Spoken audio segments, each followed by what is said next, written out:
बजरी लीज ठेकेदार कार्मिकों के द्वारा मारपीट करने से एक युवक की मौत हो गई थी, जिसको लेकर मंगलवार को लोगों ने विरोध प्रदर्शन किया। सैकड़ों की संख्या में पहुंचे लोगों ने हत्यारों को कड़ी से कड़ी सजा देने व पुलिस उपाधीक्षक को हटाने की मांग की।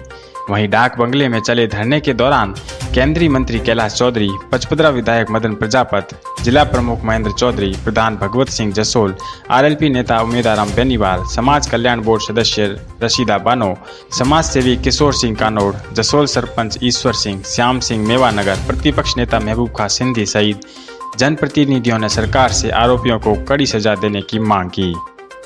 उपखंड क्षेत्र के आशोत्रा रोड पर सोमवार रात बजरी लीग ठेकेदार कार्मिकों ने एक युवक के साथ मारपीट की थी, जिसकी उपचार के दौरान जोधपुर में मौत हो गई। युवक की मौत के समाचार मिलने के बाद क्षेत्र में माहौल गरमाया और बालोतरा शहर के डाक बंगले में सैकड़ों की संख्या में लोग पहुंचे, जहां उन्होंने घटना को लेकर कड़ा रोष प्रकट किया। धरना स्थल पर पहुंचे केंद्रीय मंत्री कैलाश चौधरी ने कहा कि सड़क पर चलते युवक के साथ घटना को अंजाम दिया जा रहा है। स्थानीय पुलिस और अधिकारी उनका साथ दे रहे हैं। पचपदरा विधायक मदन प्रजापत ने कहा कि बजरी रॉयल्टी कार्मिकों द्वारा इस प्रकार नाथू खां की जो हत्या हुई है वो निंदनीय है। हमने पूर्व में भी अधिकारियों को अवगत कराया, लेकिन कोई निर्णय नहीं लिया गया। इस बालोतरा के अंदर बजरी के माफिया के जो गुंडे हैं, उन्होंने एक व्यक्ति को पीट कर निर्ममता के साथ में मार दिया। हमें बहुत बड़ा दुख है, यहाँ पर कोई सुनने वाला नहीं है इस विषय को लेकर कि ये गुंडे दिन भर यहाँ पर गुंडागर्दी करते हैं, सड़कों के ऊपर किसी भी व्यक्ति के साथ में मारपीट कर देते हैं, एक्सीडेंट की घटनाएं लगातार करते जा रहे हैं। हमने कई बार प्रशासन को चेताया, पुलिस को चेताया, लेकिन उसके बावजूद भी कोई कार्रवाई नहीं होती है। पुलिस पूरी साथ में खड़ी रहकर और इस तरह की घटनाएं करवा रही है, कार्रवाई नहीं हो रही है और कहते हैं तो वो ऊपर से आदेश है। अब पता नहीं ये ऊपर से किसने आदेश दिया कि जनता को वो मार सकते हैं। यहाँ पर पुलिस खुद साथ में रहकर और कई लोगों के साथ में मारपीट इन गुंडों से करवाई है।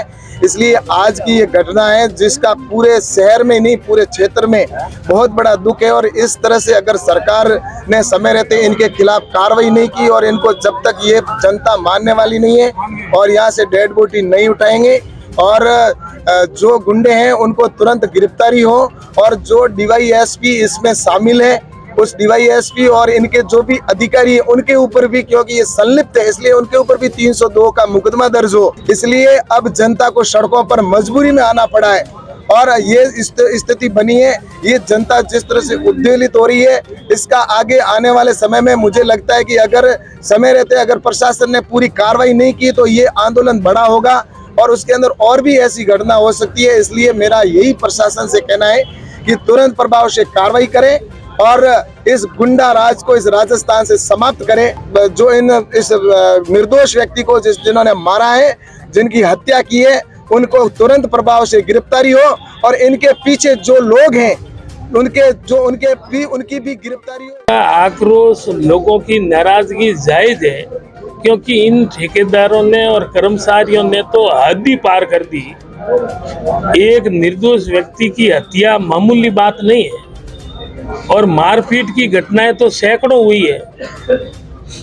अब लोगों की पहले मांग थी कि बजरी शुरू हो। जैसे ही बजरी शुरू हुई इन्होंने रेट बहुत बड़ी ज्यादा कर दी।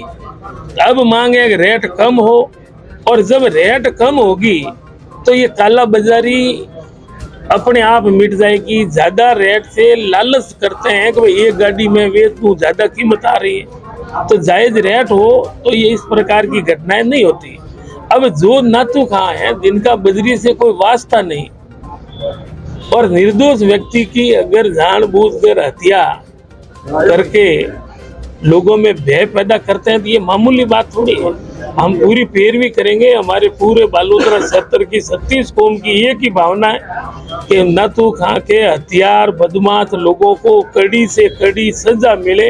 हमारा मूल मकसद ये है। समाज द्वारा यहाँ माह पड़ा हुआ था, उसमें भी हमने प्रशासन को यही बड़ी जोर दिया था कि जो जिस प्रकार से ठेकेदार के साथ में गुंडागर्दी असामाजिक तत्व गाड़ियों में घूम रहे हैं उनकी तस्दीक किया जाए और उनके ठेकेदार के लीजदार के साथ में ऐसे व्यक्ति नहीं हो जिनके पास 302 के मुकदमे दर्ज हो। इस प्रकार से फिर भी रात को इस प्रकार की घटना असामाजिक तत्व द्वारा बजरी के ठेकेदार के आदमी थे जो गाड़ियों से भरी हुई 2-3 उनके परिजन बता रहे हैं कि इस तरीके से आए और उस लड़के के साथ में मारपीट की और फिर उस पर गाड़ी चढ़ाई, जिसके कारण उसकी जोधपुर में डेथ हो गई। ये दुखद घटना है और इसीलिए सब लोग यहाँ इकट्ठे हुए हैं। जो एमएलए साहब, उस तमाम जन जो आए हैं, परिजनों से भी बात की है, एफआईआर दर्ज की है और आगे का मरण प्रशासन से बातचीत की है। साथ ही धरना स्थल पर पहुंचे लोगों ने आरोपियों के खिलाफ दर्ज नामजद हत्या के मामले में निष्पक्ष जांच कर प्रभाव से आरोपियों की गिरफ्तारी की मांग की। परिवार को आर्थिक सहायता 50 लाख रुपए सरकार द्वारा उपलब्ध कराने के साथ ही परिवार के एक सदस्य को सरकारी नौकरी दिलाने की मांग की। बजरी रॉयल्टी के ठेकेदार का बजी ठेका तुरंत प्रभाव से निरस्त किया जाए। जसोल थानाधिकारी डिम्पल कंवर ने बताया कि अभी तक इस मामले में 7 लोगों को दस्तयाब किया गया है।